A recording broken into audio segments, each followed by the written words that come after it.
कैसे हैं आप लोग? Good morning. मुझे डॉक्टर एपीजे अब्दुल कलाम की वो कविता की वो लाइन याद आ रही है कि सपने वो नहीं हैं जो आप रात में सोते हुए देखते हैं। सपने वे हैं जो आपको कभी सोने ही ना दे। तो सपना जो रात में सोते समय आप देखते हैं वो सपना नहीं है। सपना वो है जो आपको सोने ही ना दे, हमेशा आपके दिमाग में वो सब बातें जो है अपने लक्ष्य के प्रति जागरूक रहने और उसे अचीव करने के लिए प्रेरित करे। वो है सपना, ड्रीम। कोई सपना बड़ा नहीं होता है, उसको करने वाले बड़े होते हैं। No dream to be. आप अपनी मंजिल में पक्का सफल होंगे, इसमें कोई दो राय नहीं है, बशर्ते कि आपको सही गाइडेंस और सही तैयारी के साथ आपका जो है विकास हो। अदरवाइज ये सब चीज़ें थोड़ी प्रॉब्लमेटिक हो जाती है, क्योंकि पूरा समुद्र है, उसमें भटकना आपके लिए जो है मोती ढूंढना जो है बहुत, समझिए कितना टाइम कंज्यूमिंग है। तो द हिंदी न्यूज एनालिसिस जो प्रीसा आईएएस कर रहा है ऑनलाइन और ऑफलाइन, आप उसे ज्वाइन करें। प्रीसा आईएएस ऐप डाउनलोड करें और उसमें उस सेगमेंट में जाके उसे सब्सक्राइब कर लें। आइए सीधे सीधे चलते हैं न्यूज पे। थोड़ा विलम्ब हो गया टेक्निकल कारणों से, उसका हमें खेद है। और ये कल की न्यूज है द हिंदू में। ये देखिए, पहले इस न्यूज को आगे जाने से पहले इस पिक्चर को देख लीजिए। ये पिक्चर अपने आप में भारत के खाद्यान्न वितरण प्रणाली जो है, पीडीएस जिसको आप कहते हैं, पब्लिक डिस्ट्रीब्यूशन सिस्टम, सार्वजनिक वितरण प्रणाली के ऊपर हर साल क्वेश्चन होता है, प्री हो चाहे मेंस हो चाहे इंटरव्यू हो, क्योंकि ये सीधे सीधे गरीबों के कल्याण से जुड़ा हुआ है, भूख से जुड़ा हुआ है। अगर ये फूड ग्रेन ना हो तो सोचिए कि एक ज़माना था जब 1969 में अमेरिका से इंडिया को जो है आयात करना पड़ा था फूड ग्रेन 69 में, और वो बिल्कुल रद्दी क्वालिटी का था, जिसको जानवर भी नहीं खा सकते, सड़ा गला। तो फूड की उपलब्धता सबको हो, इसके लिए देश में पब्लिक डिस्ट्रीब्यूशन सिस्टम है, सार्वजनिक वितरण प्रणाली है। और सार्वजनिक वितरण प्रणाली में क्या खामियां हैं, इस पिक्चर से आपको पिक्चराइज दिमाग में कर लेंगे तो समझ में आ जाएगा कि देखिए इसका रख रखाव देखिए। ये जो कमरा है जहाँ रखा है, यहाँ पे ये देखिए, मैंने ऐसी जगह जहाँ पे ह्यूमिडिटी हो, गंदगी हो, वहाँ पे वो फूड ग्रेन रखा है जिसको आप और हम खाते हैं। तो ये पिक्चर इसमें काम किए जिसको देख के आप इमेजिन कर सकते हैं कि पीडीएस में फूड ग्रेन का रख रखाव जितने ढंग से होने चाहिए, जो उसका स्पेसिफिकेशन होने चाहिए रख रखाव के, वो जो है बहुत ही पीटीएबल दयनीय कंडीशन में। वो तो बैकग्राउंड में हम ले गए आपको। ये कल के न्यूज है। इसमें अच्छी चीज़ ये है कि जो स्कीम भारत सरकार ने 31 दिसंबर से बंद कर दिया था, उसको रिवाइव कर दिया। और वो स्कीम का नाम आप याद रखिए, प्रधानमंत्री गरीब कल्याण अन्न योजना, PMGKY। ये आएगा, पक्का आएगा इस बार, क्योंकि इस पे विवाद चला थोड़ा 2-4 दिन कि गवर्नमेंट ने बंद कर दिया, क्रिटिसाइज हुआ, फिर चालू कर दिया कल। तो ये प्रधानमंत्री गरीब कल्याण अन्न योजना है क्या? पहले तो इसका नाम याद रखिएगा, PMGKY आएगा लिखा हुआ, पूरा नाम नहीं देगा। तो ये प्रधानमंत्री गरीब कल्याण योजना सेंट्रल गवर्नमेंट ने जो है इंटीग्रेटेड फूड सिक्योरिटी स्कीम, जो 2013 में वो बिल पास हुआ था, फूड सिक्योरिटी एक्ट, जिसके तहत किसी को भी भूख से व्याकुल नहीं होने देना है, ये सुनिश्चित करना उस फूड सिक्योरिटी एक्ट का उद्देश्य था, आया है कि कोई आदमी जो है अन्न के अभाव से न मरे। क्योंकि देश में अभी भी दुर्दशा है। नेशनल स्टैटिस्टिकल ऑर्गेनाइजेशन, जो भारत सरकार का राष्ट्रीय सांख्यिकी संगठन, याद रखिएगा, इसके हिसाब से, भारत सरकार का, इसके हिसाब से 5 से 7 करोड़ लोग आज भी देश में ऐसे हैं जो दोनों वक्त की रोटी नहीं खा पाते हैं। ये डाटा मेरा नहीं है, एनएसओ का है, भारत सरकार का डाटा है ये। तो 5 से 7 करोड़ मिनिमम, वैसे तो 5% लिखा है, तो वही 5 से 7 करोड़ के बीच जो जनता है उसको आज भी 2 जून की रोटी नहीं नसीब है। अब आप इसको यूज कैसे करेंगे, जान तो गए।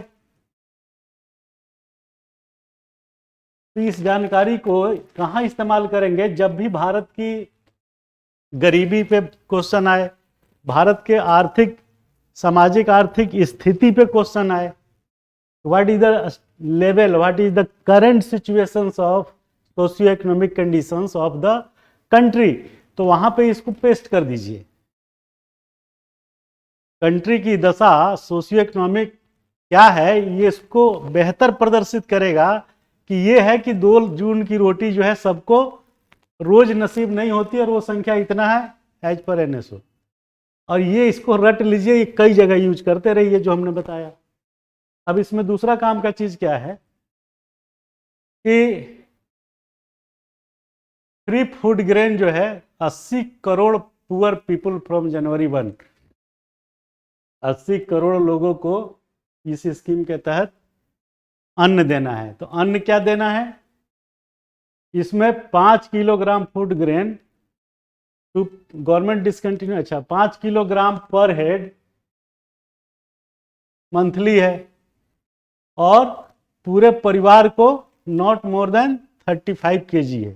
क्लियर है, एक आदमी को 5 किलो राशन फ्री मिलेगा। पहले 1-2 रुपया था, इस साल से फ्री कर दिया, ये भी बढ़िया किया। ठीक है, तो 5 किलो पर हेड, और उसके परिवार में अगर 7 आदमी हैं तो 35 किलो, अगर 8 आदमी हैं तो 40 किलो नहीं, सीलिंग है 35 किलो तक की। तो 7 आदमी बहुत हो गया ना, और अगर 3 ही आदमी है तो 5 × 15 किलो, 4 है तो 20 किलो हो जाएगा। तो 5 किलो पर पर्सन पर मंथ है, ये याद रखिएगा, ये बहुत काम का चीज है। और उसमें सब्जेक्ट टू मैक्सिमम 35 kg तक दिया जा सकता है। तो this scheme was launch in the wake of the coronavirus pandemic in April 2020, ended in December last year. फिर से जो है इस पे into 2 existing food subsidy scheme and consequently the new integrated food security scheme came into force. The new name is that, प्रधानमंत्री, पहले भी नाम यही था, ऐसा कुछ इसमें चेंज नहीं किया है। चेंज ये किया है कि अब ये फ्री हो गया, पहले 1-2 रुपये किलो था, अब भारत सरकार ने कहा फ्री। तो एक तो ये स्कीम काम का है जिसके बारे में आपको पता चल गया कि इसमें क्या है क्या नहीं है, और ये 2023 पूरा चलेगा, मतलब दिसंबर तक तो है ही, फिर बाद में सरकार बढ़ा सकती है घटा सकती है। इसमें दूसरा चीज देखिए जो छुपा हुआ है, 35 kg पर family per month for Antyodaya अन्न योजना। वो 35 किलो जो हम बताए, वो 35 किलो टारगेटेड पीडीएस है, TDPS, TPDS, targeted public distribution system. उसमें इसलिए दिया है कि 35 किलो पर फैमिली पर मंथ, क्योंकि वो संख्या जो है 1 करोड़ है करीब। मतलब गरीबों में जो गरीब है, पुअरेस्ट ऑफ द पुअर्स, उसमें 1 करोड़ आदमी ऐसे हैं जिनको सरकार जो है 35 किलो जो है पर ये जो व्हीट और राइस है ये देगी। अब इसके लिए 2 लाख करोड़ का अलग से फूड सब्सिडी रखा गया है, जो इसमें दिया है। तो ये अमाउंट याद रखने की चीज है, 2 लाख करोड़ इन 2023 under NFSA, national food security act. तो इसमें 4-5 चीज काम का है। एक तो उसका पूरा नाम आपको याद रखना पड़ेगा, प्रधानमंत्री गरीब कल्याण अन्न योजना। दूसरा, उसमें कितना दिया जाता है, 5 किलो पर हेड पर पर्सन। 35 किलो जो है उनको दिया जाता है पर मंथ, जो अंत्योदय अन्न योजना है। अंत्योदय अन्न योजना क्या है, अब इसके साथ कनेक्ट हो गया ना। तो दूसरा टर्म है अंत्योदय अन्न योजना। ये योजना 2000 में शुरू हुई थी पहली बार, और इसका उद्देश्य था कि बीपीएल में भी जो सबसे ज़्यादा नीचे के लोग हैं 1 करोड़, उनको मुफ्त में अन्न 35 किलो देना, उन फैमिलीज़ को। तो ये थोड़ा पुराना स्कीम चला आ रहा है, लेकिन इसका पर्पस जो है इसी से पूरा हो रहा है। नेशनल फूड सिक्योरिटी एक्ट और प्रधानमंत्री गरीब कल्याण अन्न योजना, ये याद रखना पड़ेगा आपको। तो इसमें इतनी चीज़ है जानकारी के लिए जो फैक्चुअल है, और इसका इस्तेमाल कैसे करेंगे वो मैंने बता दिया। डाटा आपको याद रखना पड़ेगा जिससे आप प्रूफ कर सके कि भारत में सामाजिक आर्थिक विकास की गति या स्टेटस कैसा है। ये जो है आपको उससे इस डाटा को यूज करते हुए लिखना पड़ेगा। या इसका और भी क्वेश्चन आएगा, जैसे कि दूसरा क्वेश्चन इस पे अन्न से रिलेटेड हो सकता है, फूड ग्रेन से रिलेटेड, कि देश में फूड ग्रेन का उत्पादन 311 मिलियन टन है, जो कि हमारी आवश्यकता से ज़्यादा है। तो ऐसे में क्रॉस सब्सिडाइज फूड ग्रेन हम क्यों नहीं आवंटित कर सकते? क्रॉस सब्सिडाइज का मतलब कि सरकार जितने में दे रही है स्टेट को, स्टेट भी कुछ उसमें ऐड करे सब्सिडी। जैसे तमिलनाडु कह दिया फ्री देंगे, ये हर स्टेट का अलग अलग होता है। गवर्नमेंट जो है, सेंट्रल गवर्नमेंट स्टेट गवर्नमेंट को नॉमिनल चार्ज पे 2 रुपया 3 रुपया 1 रुपया ऐसे कुछ डिसाइड करके दे देती है, और बाकी जो है वो स्टेट की मर्जी है कि वो 0 पे दे दे आपको, या उस पे दे जो सरकार को देना पड़ रहा है। और इसमें तीसरी चीज़ ये है कि जो इसका पैसा है 2 लाख करोड़, ये सरकार सेंट्रल गवर्नमेंट जो है ऐड के रूप में फूड ग्रेन की वित्तीय मदद उस राज्य को उसके जनसंख्या के अनुपात में डिलीवर करती है। तो इसमें ये सब चीज़ें फैक्चुअल है, और कैसे यूज करेंगे वो हमने बताया।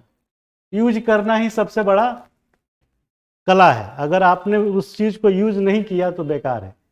तो जहां आप मार्मिक सेंटेंस लिखिएगा कि हम भारत की आर्थिक सामाजिक स्थिति का वर्णन करते हुए मुझे यह बड़ा दुखद महसूस हो रहा है कि देश में आज भी 5 से 7 करोड़ लोगों को दोनों वक्त का रोटी, दोनों वक्त का भोजन नहीं मिलता है। ऐसे में हम समावेशी विकास की बात कैसे कर सकते हैं? ये लॉजिक हो गया कि आज की डेट में ये स्टेटस है, क्योंकि आपने फैक्ट्स और फिगर दिए जो एनएसओ का है। तो इसको बहुत जगह ऐसे यूज कर सकते हैं आप। अब आइए एक दूसरा न्यूज है जो काम का है। Vice president says court can not dilute parliaments sovereignty. अब आप पूछेंगे ये कैसे काम का है, और आपको मैं ये बताना चाहता हूं कि ये प्रश्न 100% नहीं, मोर देन 100% एग्जाम में आएगा। आप लिख लीजिए और शर्त लगा लीजिए। क्यों एलवी? ये आना ही आना है, शर्तिया। अब आप पूछेंगे कि आपको कैसे आइडिया है कि आएगा? हमें इसलिए पता है कि नौकरी का 25 साल का इसी सिस्टम में रहने का अनुभव है, बाकी कुछ अलग थोड़े ना। वही चीज़ है जो आपसे थोड़ा अलग करती है, अदरवाइज तो सब कॉमन ही है। तो ये vice president says court can not dilute parliament sovereignty, इसके बैकग्राउंड में जाइए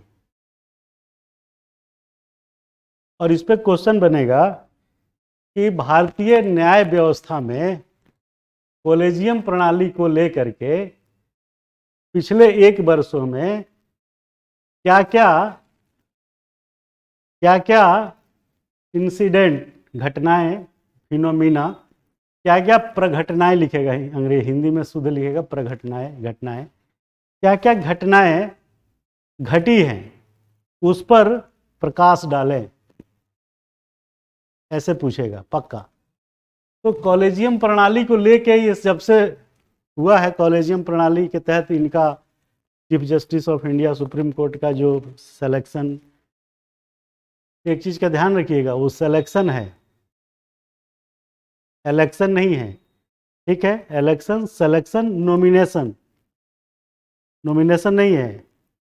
ये टर्म आप याद रखिएगा, कई बार घुमा के पूछ देता है, प्री में क्वेश्चन में डाल देगा कि फलाने का जो है इलेक्शन के दो, इलेक्टेड बाई फलाना, तो जहाँ इलेक्टेड वर्ड आएगा इसका मतलब आप जानते ही होंगे, चुनाव से जीतना, इलेक्टेड। नॉमिनेटेड, अब दो आदमी, दो एंग्लो इंडियन को भारत के राष्ट्रपति सदन में, संसद में क्या करते हैं, चयनित थोड़े ना करते हैं, सिलेक्शन थोड़े ना करते हैं, निर्वाचित थोड़े ना करते हैं, मनोनीत करते हैं। तो दैट इज नॉमिनेशन। फर्क हो गया। तो इलेक्टेड है, नॉमिनेटेड है और अपॉइंटेड है। जैसे आपकी नौकरी जब कलेक्टर की लग जाएगी तो आपको प्रेसिडेंट अपॉइंट करेंगे और लिखेंगे the president of India is hereby pleased, बड़ा खुश हो रहा है, to appoint you as a Indian administrative service officer of 2023 batch and your cadre is going to be allotted of Maharashtra whatever. तो sentence की शुरुआत आपके appointment letter पे होती है, तब आप देख के बड़ा प्रसन्न होते हैं और उसको शीशे में मढ़वा के रखते हैं, है कि नहीं? बड़ा बड़ा लिखा रहता है the president of India is hereby pleased to appoint you. तो दैट इज अपॉइंटमेंट। तो आपका जब होगा अपॉइंटमेंट होगा, इलेक्शन मतलब चुनाव के द्वारा, नॉमिनेशन मतलब मनोनीत, नामांकित। तो ये टर्म ध्यान रखिएगा, ये आता है कई बार। हम प्री के क्वेश्चन में भी देखे हैं कि लिख देगा कि फलाने राष्ट्रपति का जो नियुक्ति नहीं है, वो निर्वाचित। तो इसके बैकग्राउंड में मैं ये बताना चाह रहा था कि इस पे सरकार की क्या मंशा है।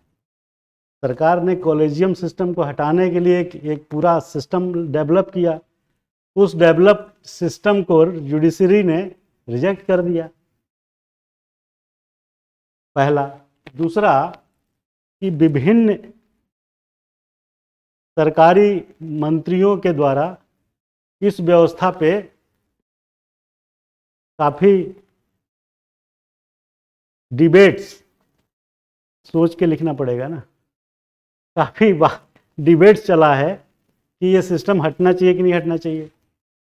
इसके बैकग्राउंड में पहले जाइए तो किरण रिजिजू साहब जो हैं, जो लॉ मिनिस्टर हैं स्टेट, उन्होंने तमाम बातें कही इसके आलोचना में। सुप्रीम कोर्ट के ये कहना पड़ गया कि सरकार अपने मंत्रियों को अभिव्यक्ति के क्षमता का जो अधिकार है उस पर लगाम लगाए। कोई भी सिस्टम तब तक गैर कानूनी नहीं है जब तक कि आप उसको हटा करके दूसरा कोई सिस्टम परोस दें। क्लियर है? तो इस पे क्वेश्चन ये बनेगा कि कॉलेजियम प्रणाली, भारत की न्यायिक व्यवस्था में कॉलेजियम प्रणाली पर पिछले 1 वर्षों में क्या क्या घटनाएं हुई हैं, और उन घटनाओं पर सिंपल प्रकाश डालिए, बस ये पूछेगा। क्यों पूछेगा? क्योंकि पूरा एक मुहिम है, आप समझ लीजिए। मुहिम क्या है कि कॉलेजियम सिस्टम को हटाओ, क्योंकि ये भाई भतीजावाद को बढ़ावा देता है। तो सरकार ये चाह रही है, जो उसकी मंशा है, आप समझ रहे हैं मेरी बात, कि पहले माहौल पैदा करो, और माहौल ऐसे पैदा करो कि ये बेकार है, सब लोग बोलने लगे। कुछ कुछ अपने लोगों से बुलवाओ, कुछ मीडिया से बुलवाओ, कुछ बड़े बौद्धिक विकास, बौद्धिक क्षमता के जो लोग हैं उनसे बुलवाओ, सेमिनार कराओ, वहाँ पे इसकी चर्चा हो, और इस तरीके से एक माहौल बनेगा कॉलेजियम सिस्टम के खिलाफ, जिससे हम कहेंगे कि भाई ये तो ठीक नहीं है, सारी दुनिया कह रही है। और जब हम चेंज करेंगे तो फिर आप सुप्रीम कोर्ट होकर दोबारा मत रिजेक्ट कर देना। एक तरीके से it is a pressure building mechanism. इसलिए मैं बोल रहा हूं कि क्वेश्चन 100% आएगा।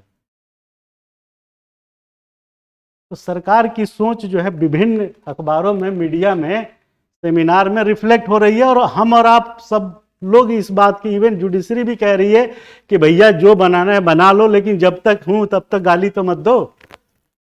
क्यों एलवी, समझ में आ रही है? इसलिए क्वेश्चन आएगा। तो क्योंकि वो गलत तो है ही, सब कोई कहता है, जुडिशरी खुद भी कहती है कि हाँ यार ये तो गलत है। तो इस पे जो न्यूज है वो है वाइस प्रेसिडेंट की तरफ से। पहले किरण रिजिजू साहब बोलते थे, अब ये बोल रहे हैं धनगर साहब, this has not happened anywhere else in the world. देख रहे हो? How can parliament's sovereignty be compromised?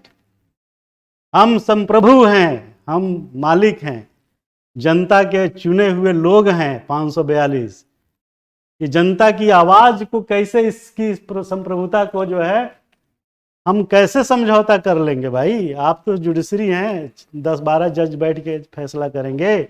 हम तो 135 करोड़ देश की जनता से चुन के आए हैं, हम भाग्य विधाता हैं। ये बात सही है, गलत कुछ नहीं है। प्रजा का शासन है तो प्रजा के नुमाइंदे तो हम हैं। हम जैसे चाहेंगे संविधान में उलटफेर करेंगे और आप जो है उसको मौलिक ढांचा के नाम पे जो है गड़बड़ कर देंगे। Can the power of parliament to amend the constitution be dependent on any other institutions? Question देखिए, ये क्वेश्चन बन गया।